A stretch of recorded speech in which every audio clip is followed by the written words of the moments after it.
As I stepped off the orphanage porch, the sheriff told me someone left me a whole valley. Before you explore, let me dive into this story. But hey, hit subscribe while you're here. Tomorrow, I'm dropping a special story that's going to leave you speechless. I stood there on the cracked concrete steps of Riverside Group Home, my entire life packed into one duffel bag and a backpack, staring at Sheriff Morgan like he'd just spoken another language. The June sun beat down on us, making the patrol car's white paint almost blinding, and I could feel sweat starting to form at the back of my neck. Behind me, the familiar sounds of the home continued, kids yelling, a basketball bouncing somewhere in the yard, the screen door creaking open and shut. "I'm sorry, what?" I managed to say, my voice coming out smaller than I intended. Sheriff Morgan was a tall man in his early 50s, with graying hair and kind eyes that crinkled at the corners. He'd pulled up just as Mrs. Chen, the home director, was giving me my final paperwork and the standard aging out speech I'd heard her give to dozens of kids before me. 18 years old meant I was officially on my own, and the state's responsibility for me ended at midnight. "A valley," he repeated, pulling an envelope from his jacket pocket. "About 200 acres in the Cascade foothills. Belongs to you now, or will once we sort out the paperwork." I took the envelope with shaking hands.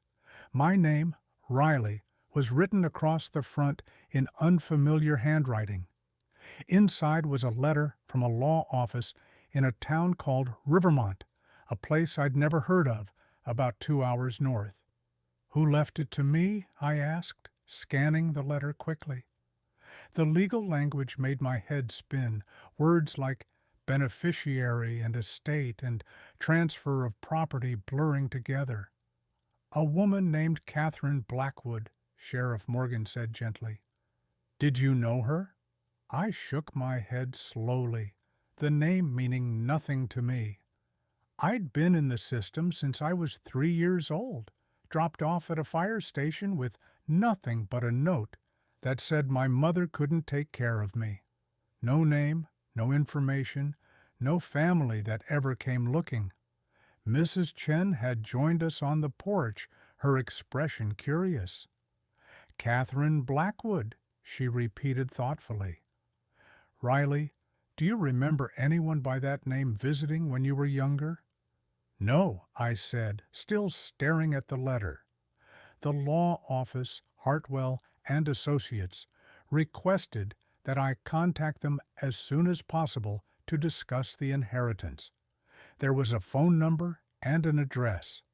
Sheriff Morgan cleared his throat. "Miss Blackwood passed away about 3 months ago. Apparently, she'd been quite specific in her will that you were to inherit her property. The county's been trying to locate you for weeks, but there was some confusion with the records. I finally tracked you down yesterday. My mind was racing. A complete stranger had left me land. Not just a house or some money, but an entire valley. It didn't make sense. People like me didn't inherit anything. We aged out of the system with a few $100s and a pamphlet about resources, and, if we were lucky, maybe a donated car that barely ran. Why would she do that? I whispered. "I don't know, honey," the sheriff said kindly, "but I think you should find out. Rivermont's a small town, nice community. The property's been sitting empty since Catherine died, but it's yours now. Could be a fresh start." A fresh start. The words hung in the air like a promise I was afraid to believe in. I'd planned to crash with my friend Maya for a few weeks while I looked for a job and figured out how to afford rent somewhere. The idea of having my own place, my own land, seemed impossible. Mrs. Chen squeezed my shoulder. You should go, Riley. See what this is about. Take the bus up there tomorrow and talk to the lawyers. I'll help you get a ticket. That night, I lay in my narrow bed for the last time, staring at the ceiling I'd memorized over the past 10 years. Sleep wouldn't come. My mind kept circling back to the same questions. Who was Catherine Blackwood? Why had she left everything to me? What was I walking into? The next morning, Mrs. Chen drove me to the bus station and handed me $60 for expenses. Be careful, she said, hugging me tight. Call me when you get there and let me know you're safe. The bus ride north took me through changing landscapes. The city gradually gave way to suburbs, then farmland, then forested hills that grew taller and more dramatic as we climbed. Other passengers got on and off, but I barely noticed them, too lost in my own thoughts and the scenery passing by the window. Rivermont turned out to be exactly what Sheriff Morgan had described, a small town nestled in a valley with a main street that looked like something from an old movie. There was a hardware store, a diner with a red awning, a post office, and a few other shops with hand-painted signs. Mountains rose up on all sides, covered in dense forest that seemed to go on forever. The law office was above the hardware store, accessible through an exterior staircase. I climbed the wooden steps, my heart pounding, and pushed open a door that had Hartwell and Associates painted on the frosted glass. A woman in her 60s looked up from her desk, her face breaking into a warm smile. You must be Riley, she said, standing. I'm Margaret Hartwell. We've been hoping you'd come. She led me into a small office, cluttered with filing cabinets and stacks of folders.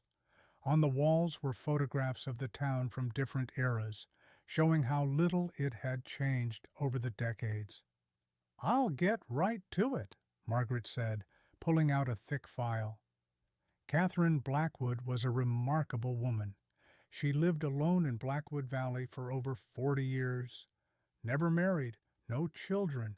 She was a writer, somewhat reclusive, but deeply loved by everyone in this community. She slid a photograph across the desk. It showed a woman in her 70s with long silver hair and penetrating blue eyes, standing in front of a log cabin with mountains rising behind her. Catherine came to see me about 5 years ago, Margaret continued. She said she wanted to leave her property to someone who needed it, someone who'd been through hard times and deserved a chance. She'd done extensive research and somehow found you. My throat felt tight. But why me? I don't understand. Margaret opened an old leather journal and turned it so I could see. Catherine had documented her search, pages filled with notes about foster children in the state system, kids who'd aged out without family, statistical information about outcomes and struggles. Then there were pages specifically about me, details about my life that made my skin prickle. She'd followed your progress for 3 years, Margaret said softly. I don't know how she got this information, but she felt connected to you. In her journal, she wrote that you reminded her of herself at your age, alone and struggling, but determined to survive. I stared at the pages, seeing my own life reflected back through a stranger's eyes. Report cards, notes about my part-time job at the grocery store, even a copy of an essay I'd written sophomore year about resilience. Catherine believed you had strength and character, Margaret said. She wanted to give you what she'd never had at your age, a place to belong, land to call your own, and the chance to build something meaningful. What comes next is something I never saw coming. Stick with me and make sure you subscribe. Margaret handed me a set of keys, heavy and old-fashioned. The property is about 8 miles east of town, she explained. There's a cabin, fully furnished, and 215 acres of valley land. There's also a bank account she set up for property taxes and basic maintenance, about $23,000. It's all yours, free and clear. I couldn't process it. This didn't happen to people like me. There had to be a catch. Is there anyone who might contest this? I asked nervously.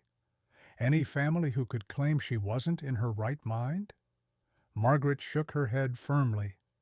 Catherine had no living relatives. She was thoroughly evaluated by doctors before making these arrangements, and her will is ironclad. I've already filed the paperwork with the county. Once you sign these documents, the property transfers to you immediately. My hand shook as I signed my name over and over, each signature feeling surreal. With every form, I kept expecting someone to burst in and tell me this was a mistake, that I didn't deserve this, that girls from the system didn't get valleys.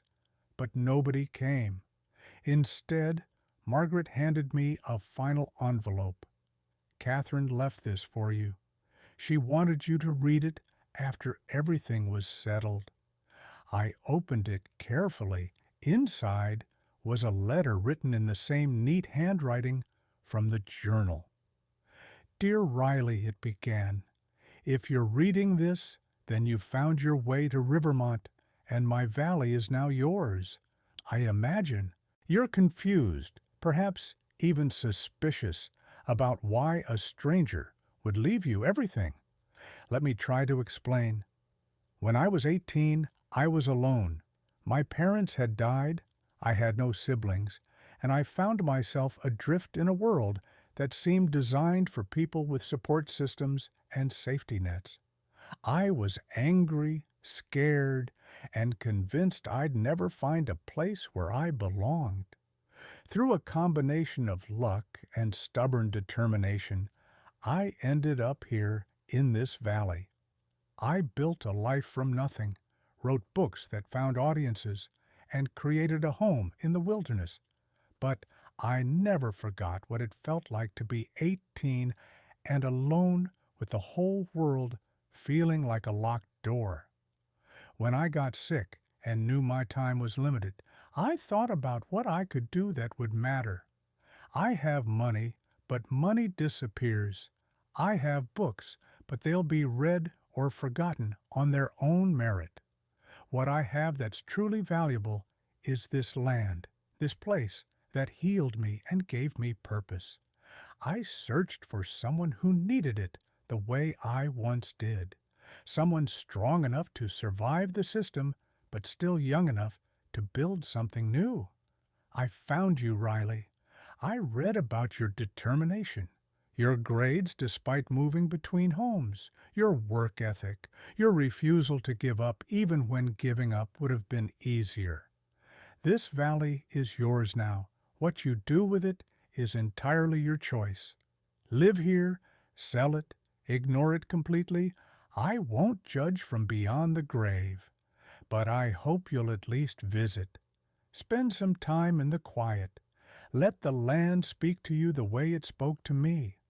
There's something waiting for you in the cabin, in the loft space above the main room. It will explain more than this letter ever could. You deserve beauty, Riley. You deserve peace and possibility. Don't let anyone convince you otherwise. With hope, Catherine Blackwood. Tears streamed down my face as I finished reading. Margaret handed me tissues and waited patiently while I composed myself. Would you like to see the property today? She asked gently. I can drive you out there. I nodded, not trusting my voice.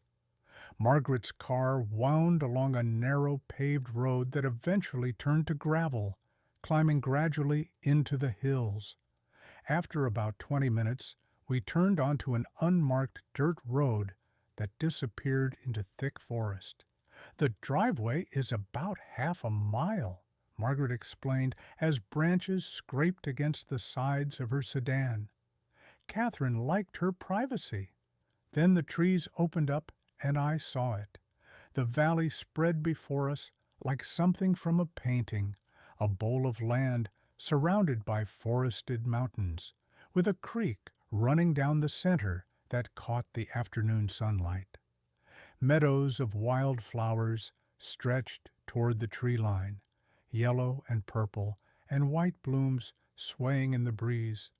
And there, nestled against the base of the northern slope, was a log cabin with a green metal roof and a wide porch that wrapped around two sides. My valley. Mine. Margaret parked near the cabin, and we got out.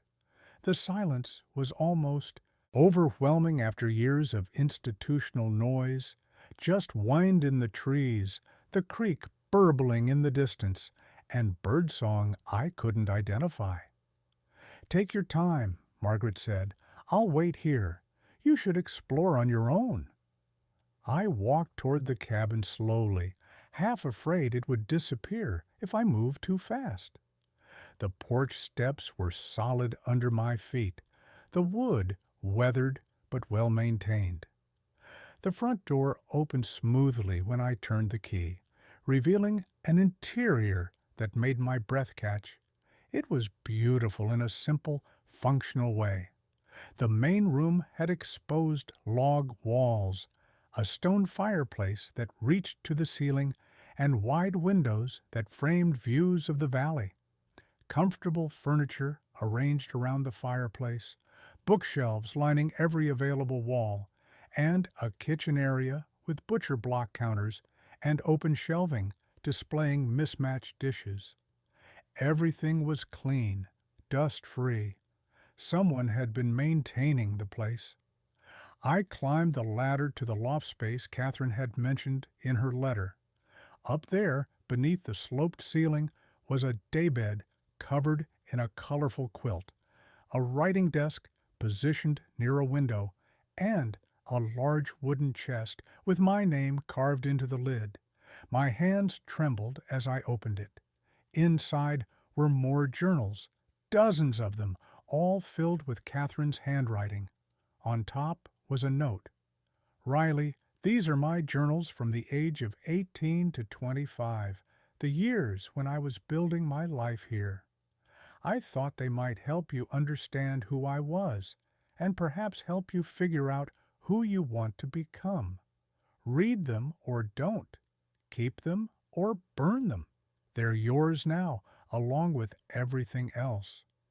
Beneath the journals were practical items, a county map with the property boundaries marked in red, a guide to local plants and wildlife, information about water rights and forest management, and contact numbers for neighbors and local services.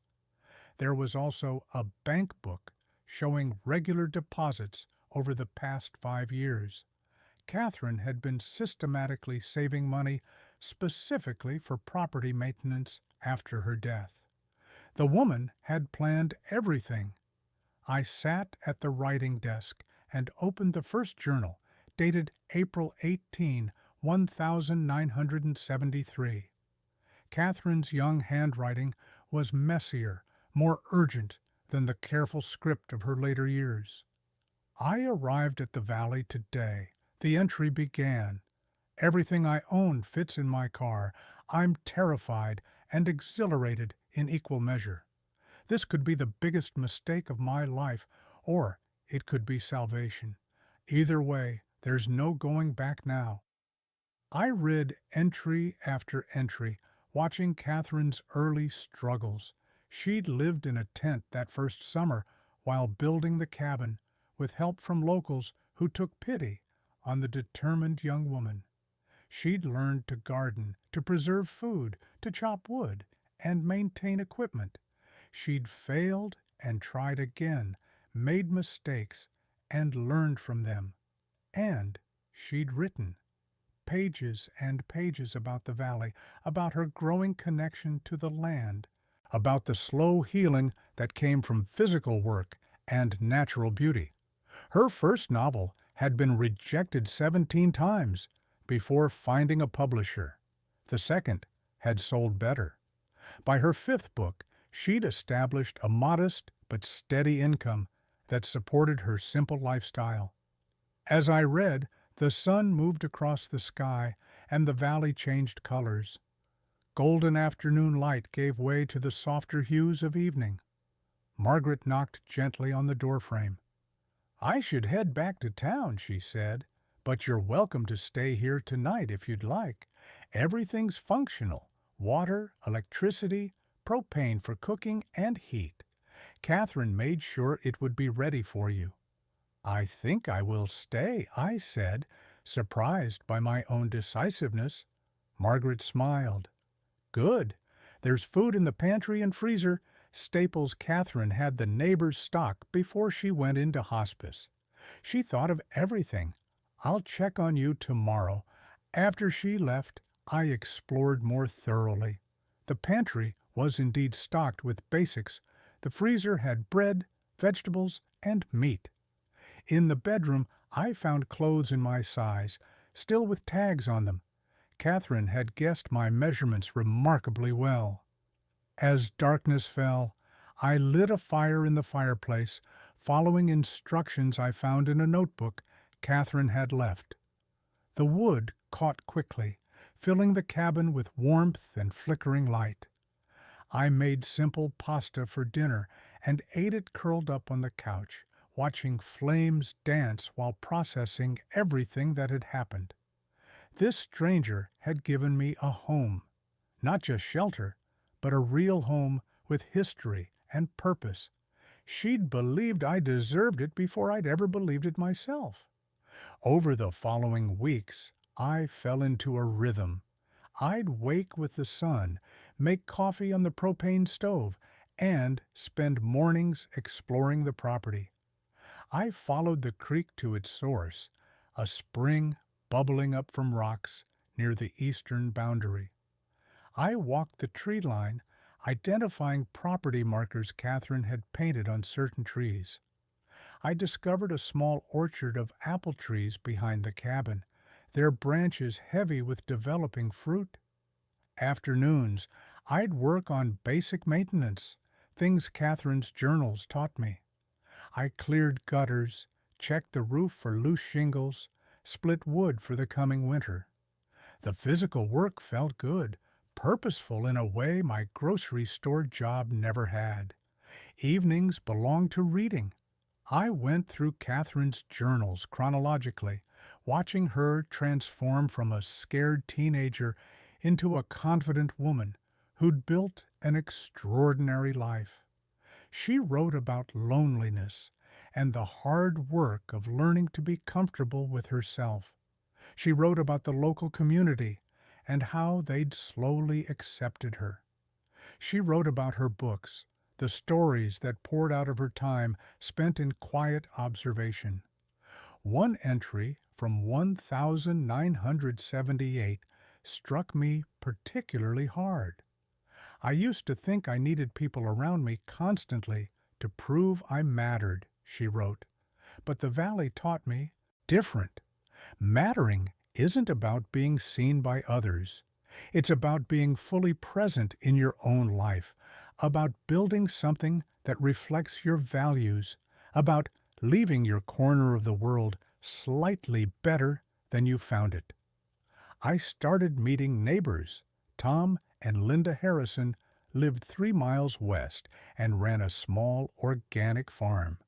They'd been Catherine's closest friends and had been maintaining the cabin since her death. "She talked about you constantly those last few months," Linda told me over tea in their sunny kitchen. "She was so excited that you'd have a chance to experience the valley.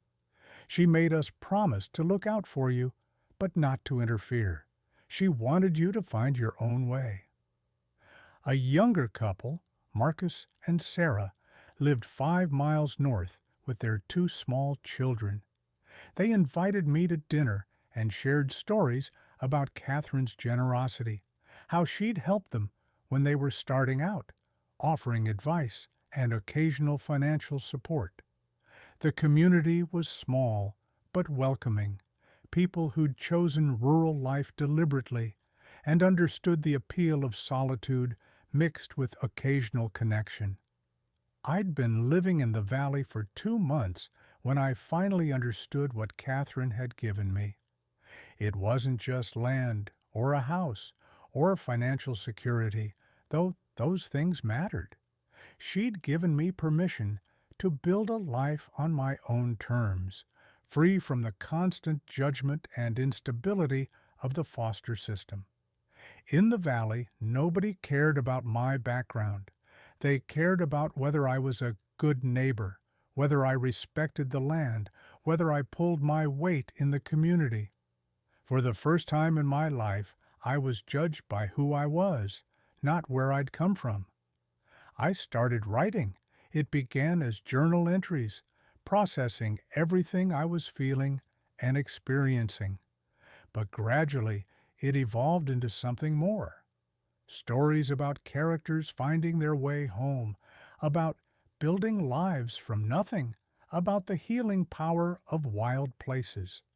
I didn't know if I had Catherine's talent, but I had her example. She'd shown me that a person could create something meaningful out of solitude and determination. In late September, Margaret visited with news. Catherine's literary estate generated ongoing royalties from her books, which continued to sell steadily. As the inheritor of her property, those royalties now belong to me, about $1,800 per month. She also left this, Margaret said, handing me a thick folder. Instructions for if you wanted to pursue writing, names of her agent and editor, guidance on the craft, encouragement. She hoped you might carry on the tradition of stories coming from this valley. That evening, I climbed to my favorite spot on the property, a rocky outcropping on the southern ridge that overlooked the entire valley. The autumn colors were reaching their peak, and the view took my breath away. Red and gold trees blazed against dark evergreens.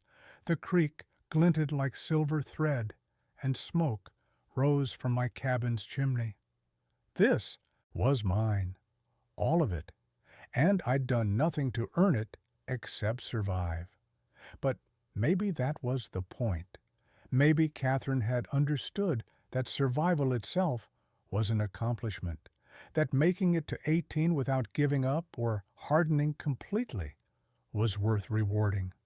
I thought about the girl I'd been 2 months ago, standing on the orphanage porch with no idea what came next. I thought about all the other kids still in the system, aging out into uncertainty and fear. And I made a decision. I'd use part of the monthly royalties to create a scholarship fund for kids aging out of foster care, specifically for those who wanted to pursue creative fields. Writing, art, music, anything that required space and time and belief in yourself. Things the system rarely provided. It wouldn't change the whole system, but it might change a few lives. And wasn't that how Catherine had changed mine?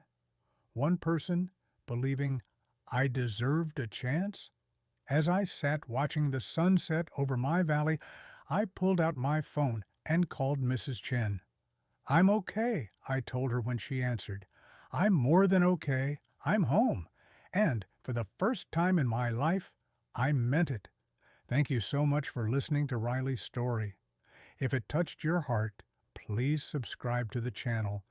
It really helps us continue sharing these stories of unexpected gifts and new beginnings.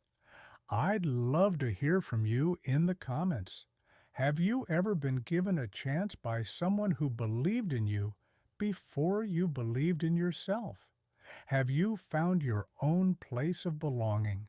Share your story with our community. And click on one of the 2 stories on your screen for more journeys about hope, resilience, and the power of kindness from unexpected places.